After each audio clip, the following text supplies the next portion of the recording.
ఈ సభకు అధ్యక్షత వహించినటువంటి మందమరి ఏఐటి సీనియర్ బ్రాంచ్ కార్యదర్శి కపిల్ సత్యనారాయణ గారు, ముఖ్య అతిథులుగా విచ్చేసినటువంటి మాజీ విప్పు మన నల్లాల ఓదేలు గారు, అట్లాగే మన సందాని గారు, మునీర్ గారు బ్రదరు, వారి కుమారులు, అట్లాగే టీబీజీకేఎస్ వైస్ ప్రెసిడెంట్ మన సంపత్ గారు, రాజశేఖర్ గారు, అంతర్పుల నాగరాజు గారు, అదేవిధంగా అక్బర్ అలీ గారు, తర్వాత మన సుల్తాన్ వజీర్ సుల్తాన్ గారు, ఇంకా చాలామంది పెద్దలు ఉన్నారు, అయ్యూర్ కృష్ణయ్య గారు, అందరికీ నమస్కారం. ఇప్పటివరకు మన నాయకులు అందరూ కూడా చెప్పారు. మందమరి చరిత్ర వీళ్ళిద్దరితోటే ముడిపడి ఉందనేది నాకు ఉన్నటువంటి ప్రధాన గాఢ సంకల్పం. ఎందుకంటే నేను కొత్తగా ఈ ప్రాంతానికి ఉద్యోగానికి వచ్చినప్పుడు నేను యూనియన్లో ప్రారంభించినప్పుడు నన్ను యూత్ ఫెడరేషన్లో కూడా తీసుకున్నారు. ఇక్కడ మునీర్ గారు, అబ్రహం గారు, అసలు వాళ్ళ యొక్క పని విధానం, వాళ్ళు చేసినటువంటి త్యాగం అవన్నీ చూసిన తర్వాత అసలు ఎవరం కూడా అసలు కమ్యూనిస్టులు అంటేనే త్యాగాలు చేస్తారనేటువంటి భావం మనలో వస్తుంది. వాళ్ళ త్యాగాలతోటే మనం ఆదర్శంగా తీసుకొని పనిచేయడం జరుగుతుంది. అబ్రహం గారు తన ప్రాణాన్నే ఇక్కడ అర్పించారు. అట్లనే మునీర్ గారు ఆ రోజుల్లో యువకుడిగా ఉండి మరి జైలు జీవితం గడిపి ప్రజల కొరకు అనేక కష్టాలు ఇక్కడ అనుభవించారు. అసలు ఈ మందమరి చరిత్ర ఈనాడు ఇట్లా ఉంది అంటే ప్రధాన కారకులు వాళ్ళిద్దరే.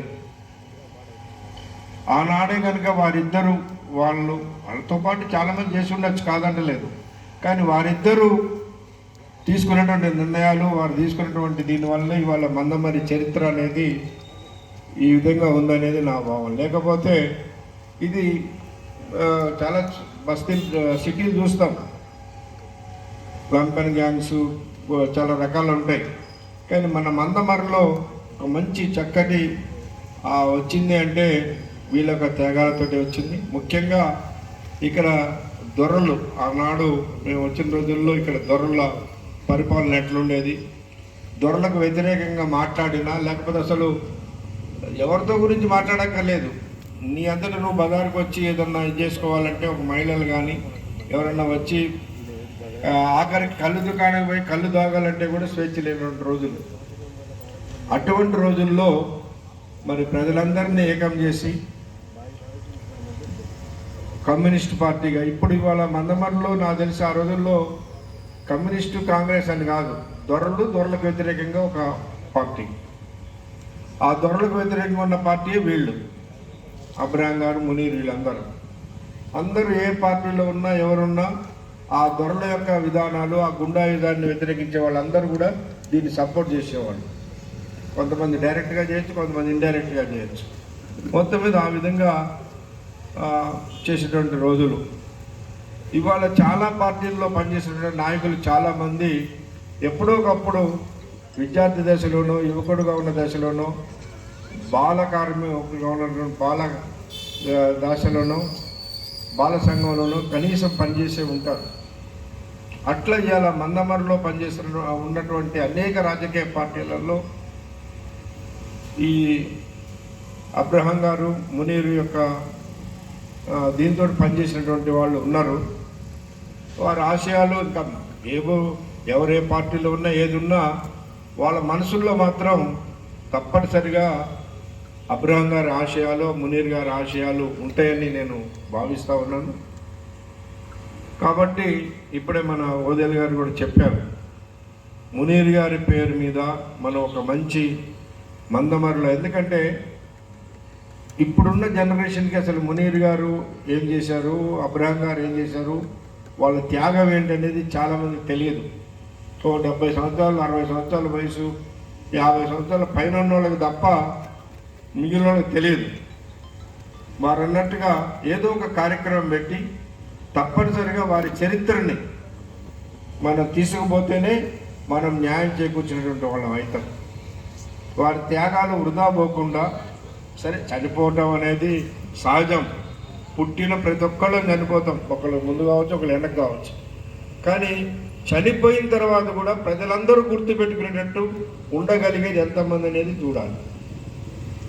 మునీర్ గారు అబ్రహం గారు ఉన్నప్పుడు పార్టీలో పనిచేసి చాలా కార్యక్రమం తర్వాత కూడా చేశారు. సరే కొన్ని కారణాల వల్ల వారు ఈ రంగంలోకి పత్రికా రంగంలోకి పోయారు. పత్రికా రంగంలోకి పోయినప్పుడు కూడా ఆయన అదే ఆశయాలతోటి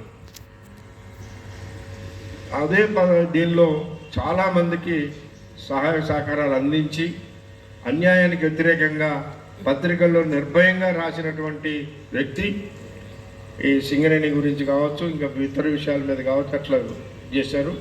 మరి అలాంటి వాళ్ళ త్యాగం వృధా పోకుండా తప్పనిసరిగా వారి చరిత్ర ఈ మందమరి ఉన్నంతకాలం ఉండాలి అంటే మనము కొంత ప్రజల దగ్గర తీసుకోవాలి. ఆ చరిత్రని ఏ రూపంలో తీసుకోవాలనేది మన ఓదేల్ గారు అన్నట్టుగా ఏదో ఒక కార్యక్రమాన్ని దాన్ని తీసుకొని దాని ద్వారా తప్పనిసరిగా తీసుకుపోదామని, దానికి మేము తప్పనిసరిగా సహకరించి ముందు నిలబడతామని చెప్పేసి కూడా తెలియపరుస్తూ, అట్లనే మన యాదిరెడ్డి గారు కూడా ఆ రంగంలో పనిచేశారు.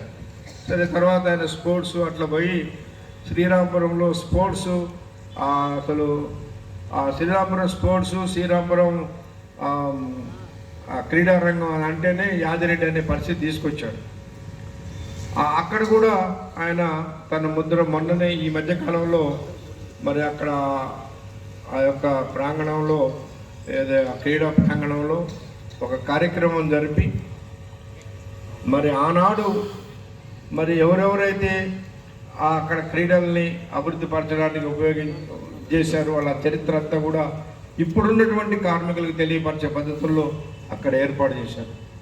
అట్లనే ఇక్కడ కూడా ఈ కార్యక్రమాన్ని ఏర్పాటు చేసి వాస్తవంగా మనం చాలా కాలం నుంచి ప్రతి సంవత్సరం అబ్రహం గారి వర్ధంతి జరుపుకుంటున్నాం. ఇప్పుడు గురు శిష్యుల వర్ధంతి అనేది తీసుకొచ్చి మరి ఆనాడు వాళ్ళిద్దరు కలిసి ఎట్లా పనిచేశారు అనేది ఇప్పుడున్నటువంటి యువకులకి తెలిసేటట్టుగా చేయడానికి ఈ కార్యక్రమాన్ని వారు ఎంతో శ్రమ తీసుకొని చేశారు. వారికి ప్రత్యేకంగా నేను మా పార్టీ తరఫున యూనియన్ తరఫున కూడా ధన్యవాదాలు తెలియపరుస్తూ, భవిష్యత్తులో ఇలాంటి ఏ కార్యక్రమాలకైనా మేము తప్పనిసరిగా చేయూతను అందిస్తామని చెప్పి మరొకసారి తెలియపరుస్తూ నాకు అవకాశం కలిగిన ధన్యవాదాలు.